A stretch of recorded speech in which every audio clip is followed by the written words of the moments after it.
is in this brochure. Oh my God, lahat masasarap. Feel ko nasa may K-drama ako.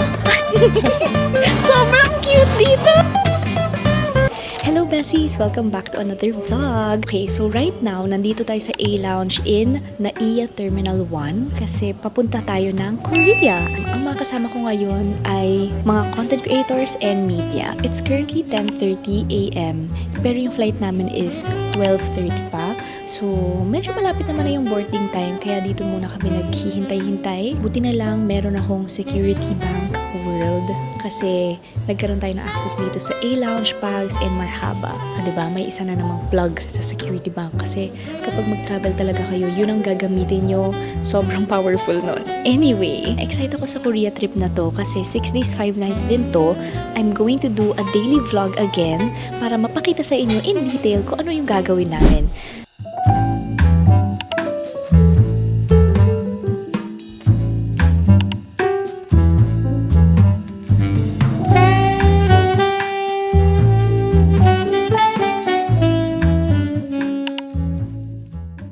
Bessies! Welcome back to my vlog! So for this video, andito naman tayo sa Korea. So itong vlog na to ay very important because ipapakita ko sa inyo yung visa-free entry for Filipinos. Yes, Bessies, you heard that right, visa-free. Hindi nyo na kailangan ng visa papunta dito sa Korea.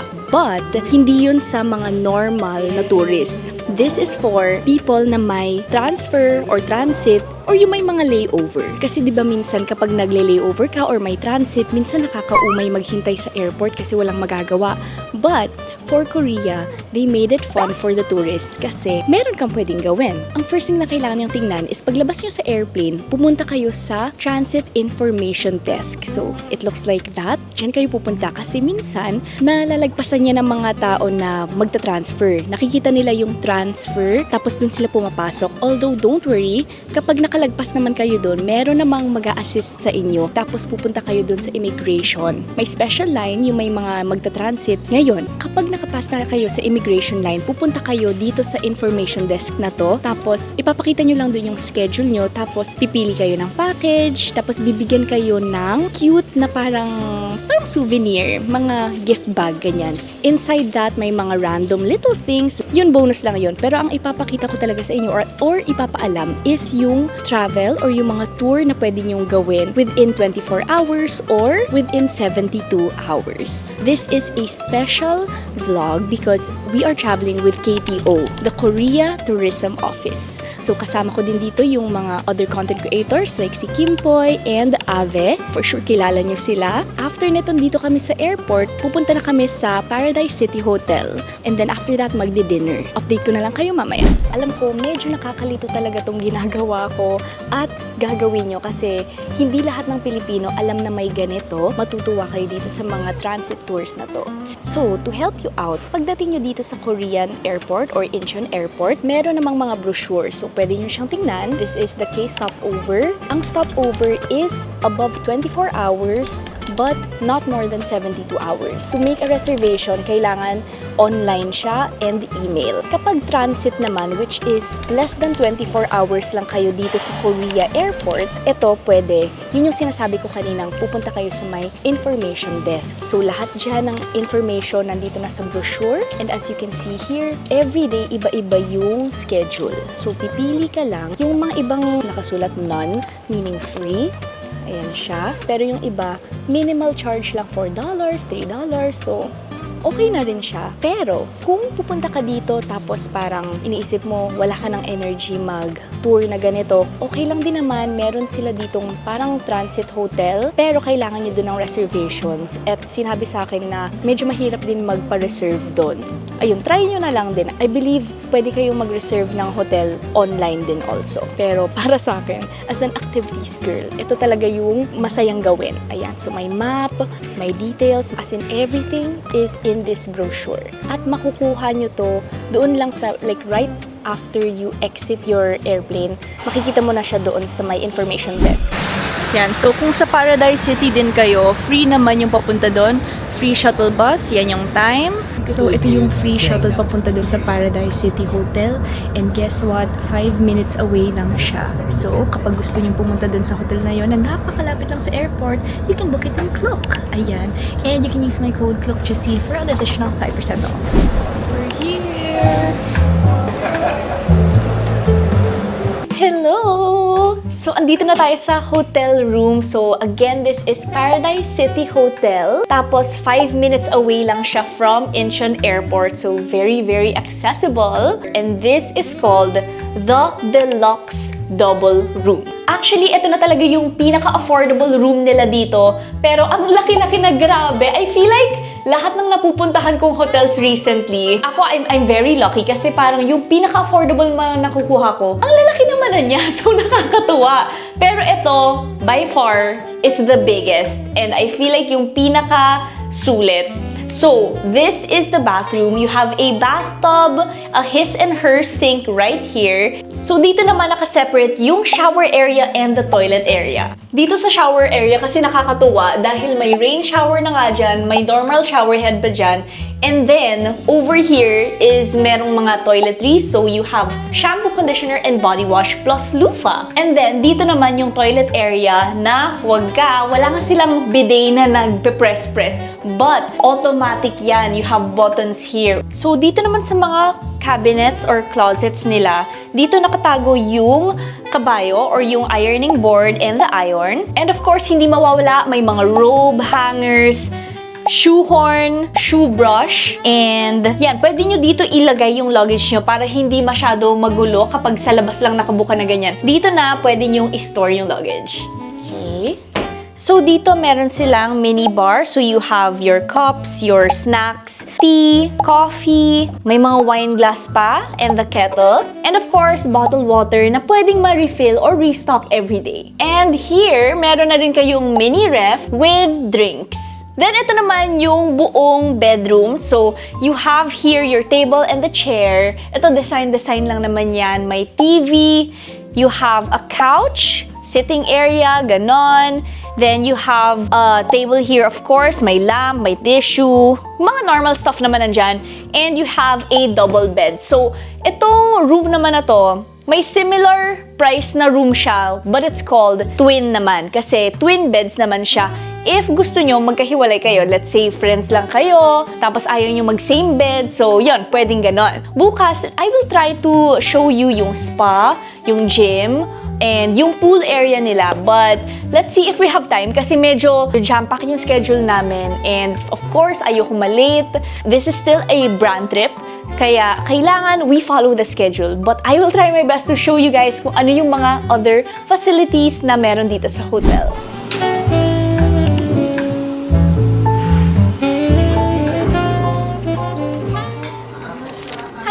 Good morning! So, officially day 2 na dito sa Korea. At today, sobrang fun kasi ipapakita ko sa inyo yung isa sa mga packages or tours na pwede nyong gawin. Yung itinerary for today is hanbok wearing. Super fun. Ito yon. And also, pupunta kami sa mga market. Inisip ko, medyo chill lang naman yung day to day. Kaya, ito yung outfit ko. Ganyan lang siya. Very chill. At parang komportable lang kasi feeling ko mas madaming lakad for today. So, it's currently 8:11 a.m. Tapos, aalis kami dito sa hotel ng 9:30 a.m. Pupunta na ako sa baba kasi itatry natin yung breakfast doon. So, sabi ni Jack, sobrang sarap daw ng breakfast buffet nila. So, I'm really excited to try it out. So, let's go! Okay, so ito na yung kinuha ko for breakfast. Actually, sobrang daming choices. Kaya medyo nalula ako kasi mukhang lahat sila masasarap. Pero I'm starting with the salad first.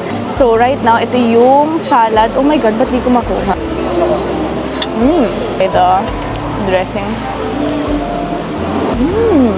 So good, so good. Oh my God, napakalambot.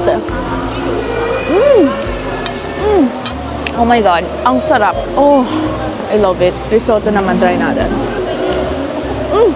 Oh my God, lahat na masasarap. I love this place. Hindi ako mapapahiya. Talagang nire-recommend ko tong on the plate na buffet nila. So, ipapakita ko sa inyo kung ano yung makikita nyo dito sa on the plate buffet. First is itong bread station nila. Ayan, may mga fresh bread, waffle, madaming mga sauce, ayan. And then you have other pastries there. Then dito din, fresh coffee from Nespresso. Meron din ditong soup station. So, may pumpkin soup. I think iba-iba naman yung soup na yan everyday. Ayan, tapos meron din ditong Vietnamese. Tapos, ito may noodles. Tapos, may mga dumplings din dyan. Pakita ko sa inyo to, oh. Look. Cutie! Ang cute! And then, dito yung drink station. Kung gusto niyo ng mga detox drinks, nandyan yan. And then over here, sa lahat ng mga hotels na mga napuntahan ko, ito lang ang may nakita kong sign na recommended baby food. That's so thoughtful. Okay, ayan ulit. So, hi Ave, good morning. Good morning. Yes. Start the day right. So, dun sa mga main dish, andito sa area na to. So, nandyan may parang ham, eggs, sausages, tapos eggs, fish. Ito yung fish na sabi ko sa inyo sobrang sarap po. Ito, itry nyo to, masarap siya. Ayan. And then, hindi pa tapos kasi meron pang isa pa dito, yung salad station. So here, yan yung mga salad. Pwede kang mag-DIY ng salad mo. Ito yung mga dressings, toppings. Pero meron na rin silang ready dito na Caesar salad. Then you have other stuff there. Then of course, the fruits. Ito yung kinakain ko. Yan, bananas. If you're feeling parang kulang ka sa energy, ayan, mag-cereal ka. Sugar. Pero kung gusto mo extra healthy, they have yogurt din. So, madaming choices ng yogurt. Yan, may mango, blueberry, strawberry. May mga cheese din sila. And, yan, mga nuts and all. Ang daming mga pagpipilian, di ba? Tapos, dito ako nakaupo. Yan, dito. So, pwede kasing indoor or outdoor. Pero parang mas vibe dito sa outdoor. Oh, ang ganda. So, malamig-lamig ngayon, kaya ang ganda ng weather. If you're curious, ito ang kanilang rates. Ayan. Convert nyo na lang yan. These are the prices. So, dito sa third floor, meron silang spa. And then, kapag pupunta ka dito, makikita mo rin dito yung other facilities. May sauna, swimming pool, gym, lounge, may pang kids, may safari park, sky park. As in, ang ganda talaga nitong hotel na to. So, pagkatapos ng breakfast, ito na yung first agenda namin for today. Itutour namin tong Paradise City Hotel. Medyo malaki kasi tong place. So, 2 hours namin siya itutour. Yan na, yung tour guide. And ito yung pinag-uusapan natin.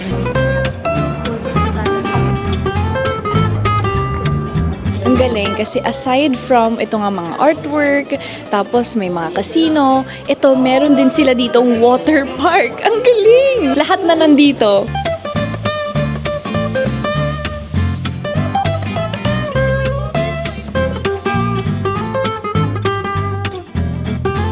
Ang galing! So doon, yun yung virtual spa. Tapos dito meron naman ditong sauna room. Sana sinabi sa amin to. Eh di sana nagpa-spa kami kagabi. Ang cute ng chairs. Mga puwet. Meron din sila ditong outdoor swimming pool. Grabe ang lalakas ng loob nitong mga to. Nililinis nila yung pool. Take note ha, 16 degrees dito sa labas.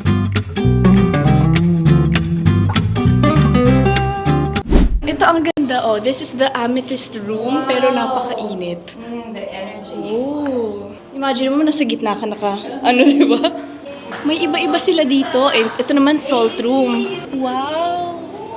Alam niyo, bibigyan ko kayo ng tip ha. So, yung room na stinayan namin is around 16 to 19,000 pesos per night. Tapos, itong mga pinakita ko sa inyo mga spa na to, actually, free siya. So, wala kayong babayaran if you are a hotel guest. Open naman tong spa na to. It's called Simmer, C-I-M-E-R.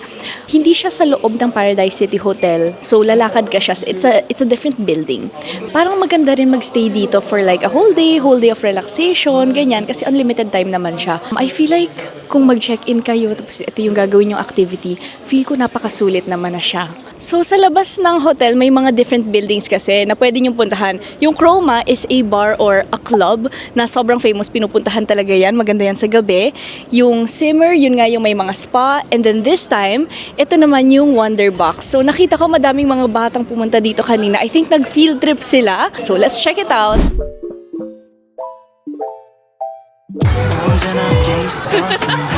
Yung mga guest, ang liliit, ang cute. So may carousel, may slide pa dyan. Sobrang cute dito. Tingnan nyo, may parang perya-perya vibe. Tapos may mga slide. Then pwede kami maglaro dito kasi meron kaming tong visitor pass. So maglalaro tayo. Let's see and let's play. I love it. I love this place. So ito try ko. Kailangan nandito. Let's go, let's go. Ay, pangit. Hindi ako magaling. Ano? I don't know the technique. Ay, mali na. Wala na. We don't need to see Oh, each super other. parang storyline. Ayan, oh. Diba? Ang ganda. Nakakamiss. Naging star ako. Ang galing. Ching! You're on Disney Channel. Wow! Carousel. O, diba? Oh, so kapag, yun nga, may kasama kayong kid, punta kayo dito. Ayan, oh. Ang ganda ng room dito. Ito naman ibang hotel.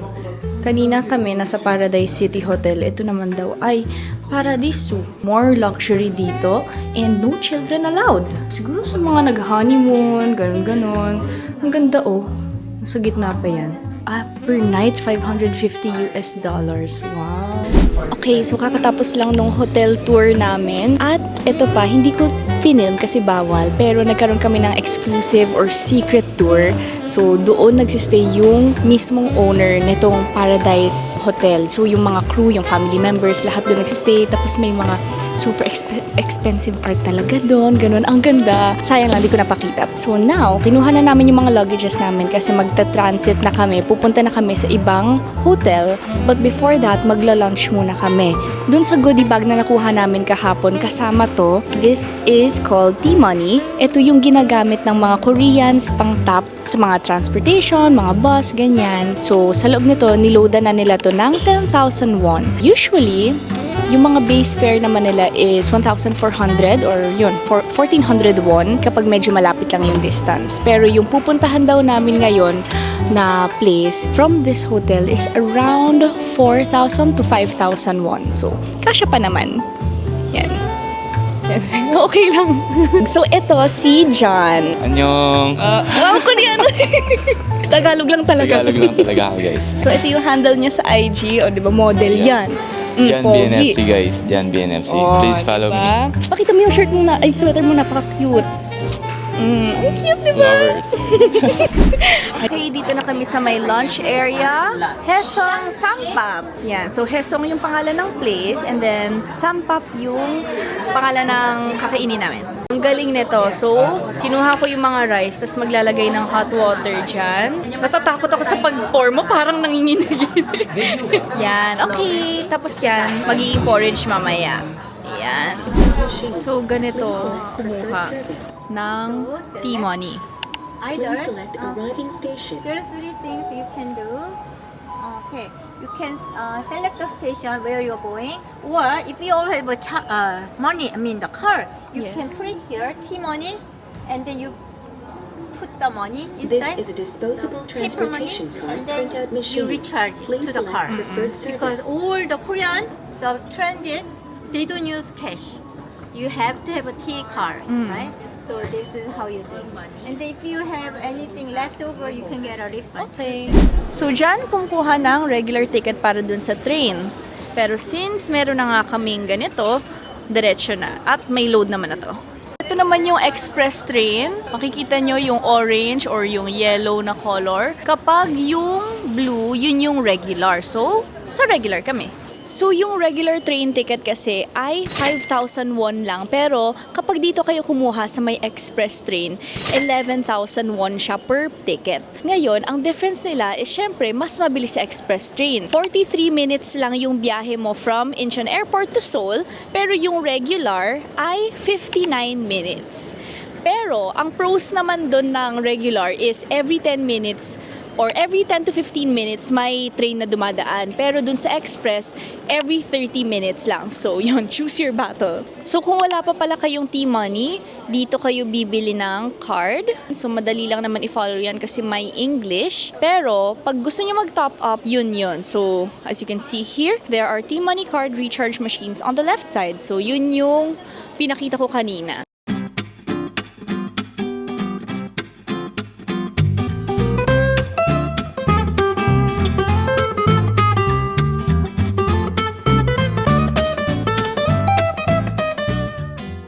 Okay, so from Incheon Airport papunta dun sa Seoul ay 14 stops. Napakadaming stops. Pero kaya, mas okay talaga para sa iba yung express. Although mas mahal siya, 30 minutes lang yung biyahe. Ito, 59 minutes. So, swerte na lang kung may mahanap kaming seat. Pero as of now, mga nakatayo kami. Okay, so exit number 15. Take note nyo lang yon. Kapag gusto niya ng mag-refund, punta kayo sa mga ganito. Okay, so andito na tayo. Pipili na ako dito ng hanbok. So pretty. Okay, how do I choose? Okay, iba-iba siya. Wow. O sige, pipili muna ako. So magpapa-hair din ako para full experience. Ito ang aking hanbok. Tinanggal ko yung top ko kasi hindi siya giving. Make sure kapag magpapaganito kayo, yung hindi kayo naka-turtleneck, ang hair na gagawin ko is yung may pa-braid na bun. I'm excited. Ayan, so this is the final look. Pwede rin kayong mag-rent ng bag. So, pumili ako ng bag. Ito yung bag. Super same dito sa damit ko. Same tela, same design and everything. And look at the hair! Love it! Ayan, so sige, picture time! Ayan, papunta na kami sa palace. So, ito na natanong ko na, kapag hindi ka naka-hanbok, yung entrance fee lang naman is 3,000 won or around 125 pesos. So, very, very minimal lang siya. 넌 선율이 돼, 넌 리듬이 돼, 모든 것이 Okay, so yon pinakita ko sa inyo yung Gyeongbokgung Palace. Ganda, ang lamig-lamig pa. Ang ganda, ang daming nakasuot ng ganito. Feel ko nasa may K-drama ako. Ganda-ganda. So may different line dito, sundin nyo lang. May hanbok line and yung normal ticket line. Here we go. In case pala hindi nyo alam to, bibigyan ko kayo ng fun fact ha. For sure, mga temples lang napapansin nyo. But, na-notice nyo ba tong road? So, may tatlo yan. May tatlong division. So, yan, ito, tapos ito. So, itong middle na to ay number 1, uneven kasi titingin ka sa dinadaanan mo. So, kapag tumitingin ka sa dinadaanan mo, ibig sabihin parang naka-bow down ka, ganyan. Kasi nga, yung fun fact number 2, sa king lang yung gitnang road na yan. Galing, di ba? May pag-ganon-ganon sila. Tapos yung mga other side, yung mga normal, normal people, commoners, ganon. The more you know. Ayan din, no? So, medyo parang pataas siyang ganyan, pa-curve. Para daw kapag nag-rain, never ma-flood yung way or yung road ni King. So now, andito na sa likod ko yung Gyeongbokgung or the Gyeongbok Palace. So itong palace na to, dito inaano yung mga coronation ng mga royal family. Nakahanbok tayo ngayon. Very cute, very cutesy, very demure. Ayan. Pero, Mr., pwede pa tayong pumasok dyan? Dapat pwede, pero right now under renovation. So, hindi natin mapapasukan ngayon. So, punta na lang tayo dun sa may pond. Okay, let's go! So, pag pumunta rin kayo dito, ito yung hanapin nyo. Itong pond kasi napakaganda, oh. Look at that view. Tapos, pipicture kayo dito. Dito. Tapos, ito yung view sa likod. 넌 선율이 돼, 넌 리듬이 돼, 모든 것이 다 Information din pala, yung itong palace na to ay nag-open at 9 a.m. until 6 p.m. Pero yung last na pwede kang mag-enter is at 5 p.m.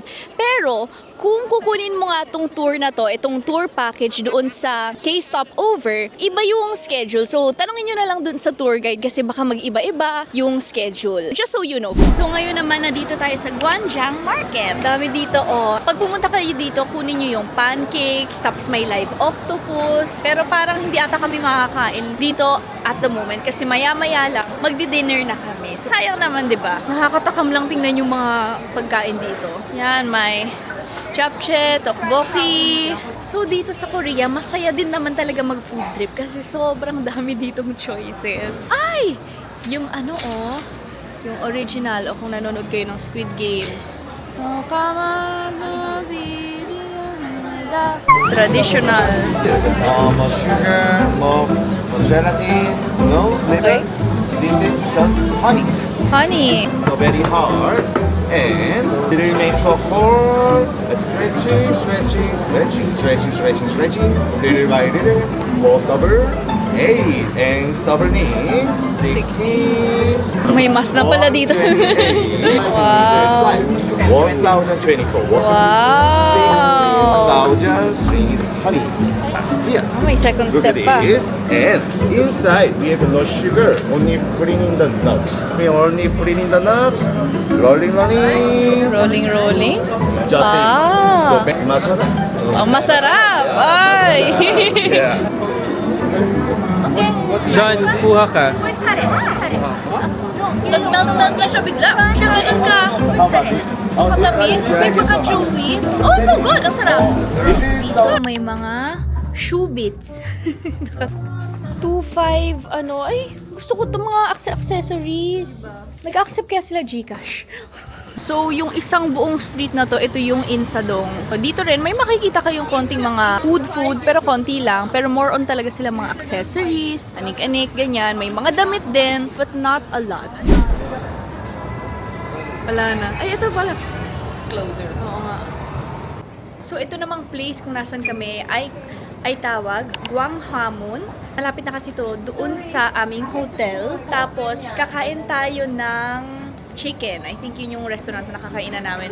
More on chicken siya. So, after dinner, pupunta na tayo sa next hotel natin, which is Voco. Okay? Let's go. So, andito kami sa Jinjinsura at ito yung kakainin namin for dinner daw. So, madami-dami yan. Perfect kasi medyo pagod kaming lahat.